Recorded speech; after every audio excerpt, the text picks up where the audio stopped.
Hey, what up, though? How y'all faring by good? It's your man, your friend, and family member, Brandon Lee here. Once again, everything on this channel is allegedly, in my opinion, for entertainment purposes only. Once again, everything on this channel is allegedly, in my opinion, for entertainment purposes only. Once again, everything on this channel is allegedly, in my opinion, for entertainment purposes only. It's 9:01. You saw the thumbnail. You know why you're here. It's time for some intel on love and marriage, Huntsville. First of all, I just want to say thank you to all of you. My voice rather has not been the best. Um, Trust me, I'm on turmeric, I'm on cayenne pepper, I'm on lemon, all that type of stuff. But my voice today is a lot better than it was yesterday. So I appreciate the love, the consideration, the care. Um, and listen, y'all, at the beginning, middle, end of the day, all you can do is give what you can, leave the rest to God, and move forward. You can't keep holding on to your history because it can hold you back from your destiny. And with that being said, welcome in, everybody. Let's do what we do. So we see Stormi and Courtney riding in slingshots. Now, I've never rode in a slingshot, but they look quite nice. You think about like a Can-Am Spider, the three-wheel motorcycle, right? So they're riding, and they go eating at a taco place. And so, Stormy went fishing with Uncle Fred and Aunt Pat, and she learned more about her mama and Lisa, and, their dynamic. And so, basically, what ended up happening was that, you know, Lisa and Betty always compete for the attention of their parents. And so one might have felt that they got more love than the other, and the other person feels differently, and then they're just mad at each other. So Stormy feels that it's repairable now, and she thought that the Houston trip was really good. So she wants to take the energy of Houston and and try and make it happen with with Lisa and Bay. Now listen, I think that's a wonderful sentiment, but you have to be willing to want to come to the table as a solution. You know what I mean? Um, and did we have we forgot rather of the fight that almost happened at Stormy's house with Betty bringing up Junior's record and things like that? Like, there's some stuff that can be worked out. There's some stuff that can't be worked out. But that fight was a fight. Okay, let's go ahead and be real about it. So Stormy wants to bring the energy of Houston to Mississippi, and Stormy wants a fish fry. And so, she wants Courtney to come, and Courtney doesn't want to go because he just feels that, what if there's a chance for it to go left? And I agree with Courtney on this rather, but I also feel like Courtney, you, you didn't go to the barbecue. Now I understood that one, right? But this is family, right? This is your family as well. So I feel like you should have went with her. You know what I mean? But then again, who knows if they had the babysitter and all that stuff. But either way, Courtney, um, this is your mother-in-law. You know what I mean? This is your auntie-in-law. So at the beginning, middle, end of the day, I understand things can go left, but that doesn't mean you can't be a support. So, just wanted to say that because I see Courtney and Stormy's dynamic. I understand why they are together.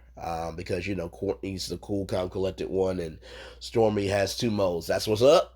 And don't uck with me. You know what I mean? So, and trust me, Stormy, I understand those two modes very perfectly because I think I have the same two modes as you. But in the middle, between that's what's up, don't uck with me. There is love there. So and let me just say this too. I think we have to be able to recognize that just because a person is having a moment or moments in time doesn't mean that's all of who they are. And we have to be able to understand, recognize, and embrace the fact that everybody is not going to come perfect all the time. But it is about how you carry yourself forward. If, for example, in this situation, if Betty and Lisa keep bringing up their yesterdays, there won't be a chance for tomorrow. So you can have your yesterday point of view, you can have your yesterday point of view, but is what you're fighting about really contributing to the tomorrow that you could both have? Because you don't get a second chance to live one life. So I am proud of Stormi for one to see her family come together. Now, Courtney doesn't like being around drama, so that's not going to be happening, right? So you have that situation there. And then, y'all, then, so we get to Melody Cherie Rogers, and she is at Growing Smiles, Miss Nell Fletcher's daycare, and she's there with Chris Fletcher and some other people, and they are there doing a back to school drive for the kids. And honestly, to tell you the truth, this is why I don't really worry about the negativity, because the positivity always comes through. There's ions, in science, there's a positive and negative ion, right? So one can't work without the other, or yin and yang. So, Melody, rather, being an educator, she completely understands what it is to have your students have everything they need to be successful. And Melody, mentioned that there was a person that said that you were my seventh, eighth grade teacher, and look how far you've come. And you know, teachers definitely deserve more than they get in terms of a paycheck, in terms of benefits, and in terms of respect, because we need we need our education system to be seen and embraced for everybody.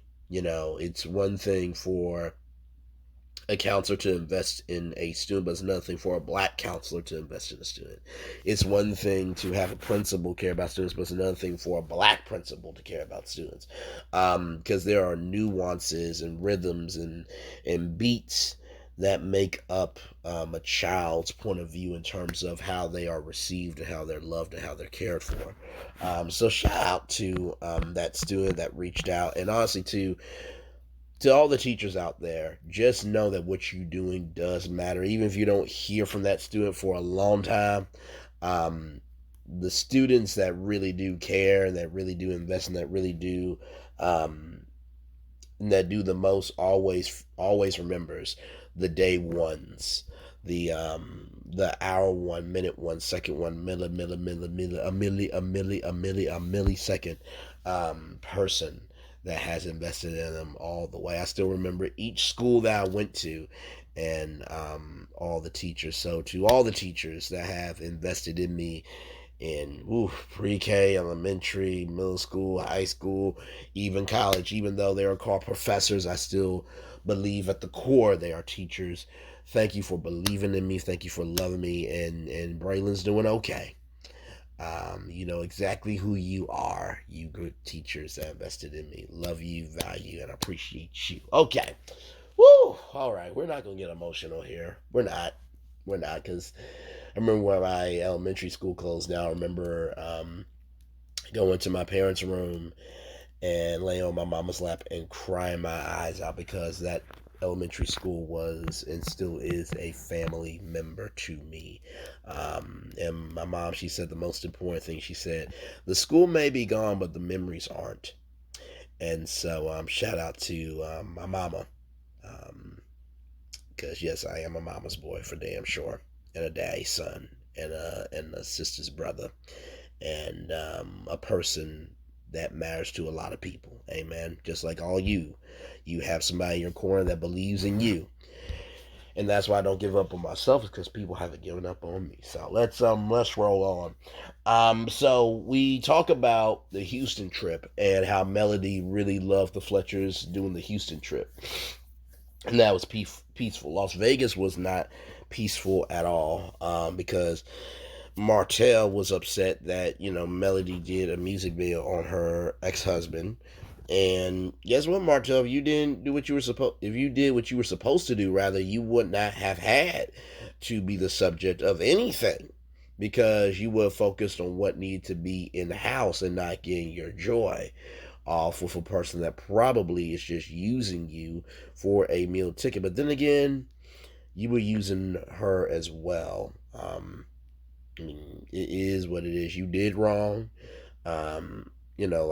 Stormy say you should be condemned forever, but what you've done, bro, you deserve the road that you're on for sure.